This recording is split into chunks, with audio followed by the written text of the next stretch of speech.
மனுஷன் உடம்புல இருந்து வெளியில வர எல்லாமே நாரும். மூக்குல இருந்து வர்றது, பின்னாடி இருந்து வர்றது, உடம்பு இப்படி தேய்ச்சியானா எச்சில், கண்ல இருந்து வர்றது, நாத்தம், அசூய.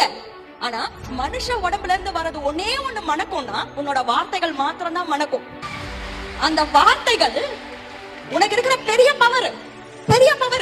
வார்த்தையை யூஸ் பண்ணி சரித்திரங்களை சில பேர் படைக்கிறாங்க.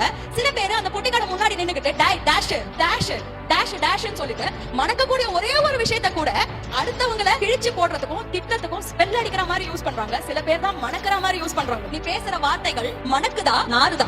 உலகத்தில் இருக்கிறவர்களுக்கே தெரிகிறது வார்த்தையிலே நறுமணம் உண்டு என்று. ஆனால் அவர்களுக்கு தெரியாத இரண்டு விஷயம். நாவை கட்டுப்படுத்த ஒருவராலும் கூடாது. ஆகவேதான் எல்லாரும் கோபம் வரும் பொழுது கெட்ட வார்த்தைகளை பேசுவார்கள். இன்னொரு காரியமும் தெரியாது. இப்படி நாமும் அவர்களைப் போல சோதிக்கப்படாதபடிக்கு பரிசுத்த ஆவியானவரை நமக்கு கொடுத்திருக்கிறார் என்பதும் அவர்களுக்கு தெரியாது. ஆவியானவர் நமக்குள் இருந்து நம் வாயோடு பேசுவார்.